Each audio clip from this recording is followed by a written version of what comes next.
வணக்கம். இன்னைக்கு நாம ஒருத்தரோட கதைய பார்க்க போறோம். அவங்க பேரு கிளாரிந்தா.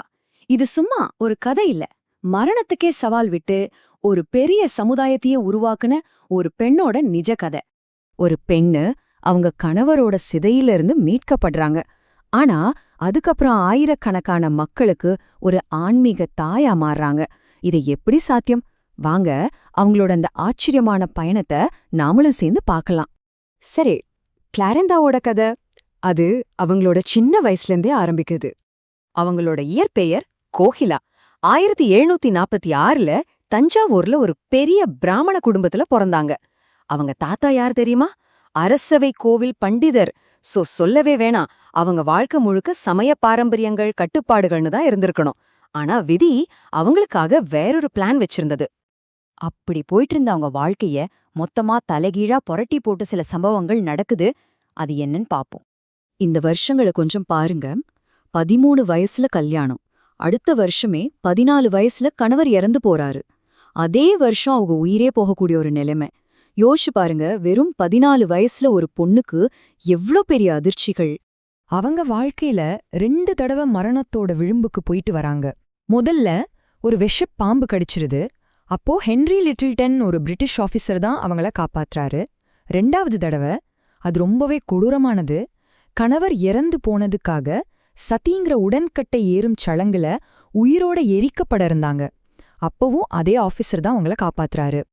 அங்க சிரிக்கு பக்கத்துல மேலதாளமெல்லாம் பயங்கரமா அடிச்சிட்டு அந்த சத்தத்தையும் மீறி காப்பாத்துங்கன்னு அவங்க போட்ட அலறல் சத்தம் வெளியே கேட்டுச்சு. அந்த ஒரு அலறல் தான் அவங்க உயிரை காப்பாத்துச்சு. ஆனா பாருங்க, உயிர் பொழைச்சதை யாருமே கொண்டாடல. அது ஒரு பெரிய குற்றமா பார்த்தாங்க. சடங்குலேந்து தப்பிச்சத அபசாரம் சொல்லி சொந்த குடும்பமே அவங்கள ஒதுக்கிருச்சு. இப்போ கோகிலாவுக்கு யாருமே இல்ல, முழுசா அனாதை ஆயிட்டாங்க.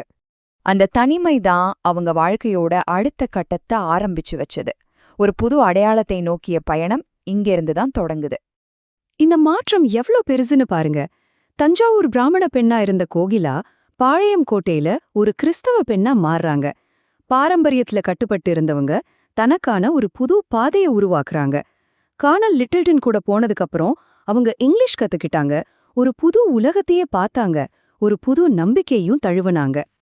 ஆனா அந்த புது நம்பிக்கைக்கான பாதையும் அவ்வளோ சுலபமா இல்ல. கர்னல் லிட்டில்டனுக்கு ஏற்கனவே கல்யாணம் ஆகிடுச்சு.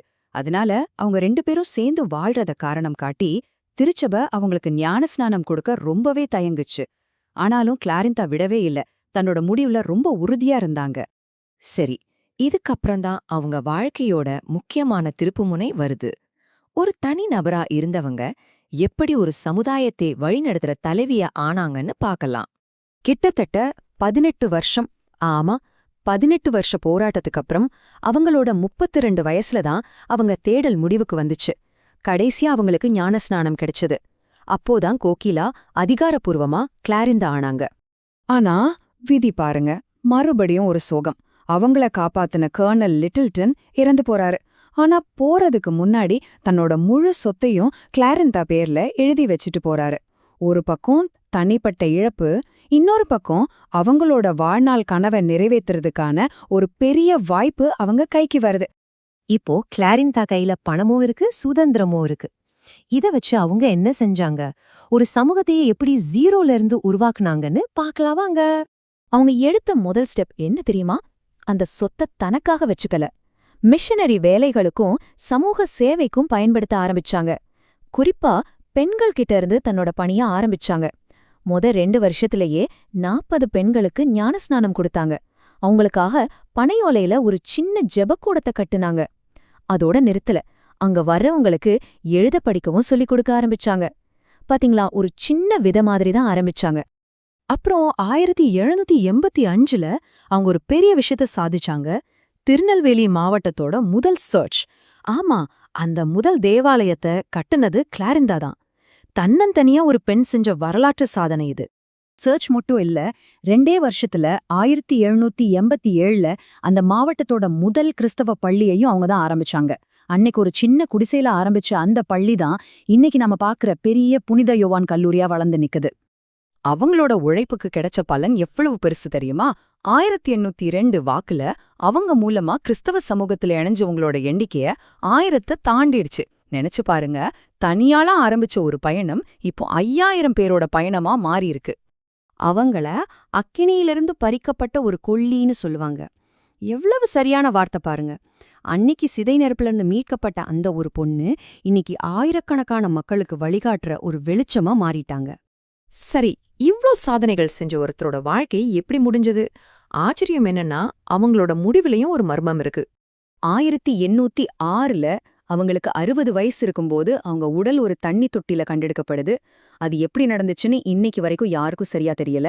அவங்க வாழ்க்கை முழுக்க எப்படி போராட்டமாவே இருந்துச்சோ, அதே மாதிரி அவங்க இறப்பும் ஒரு தீர்க்கப்படாத மர்மமாவே போயிடுச்சு. ஆனா கிளாரந்தாவோட உடல் தான் மறைஞ்சு போச்சே தவிர அவங்களோட புகழ் மறையல.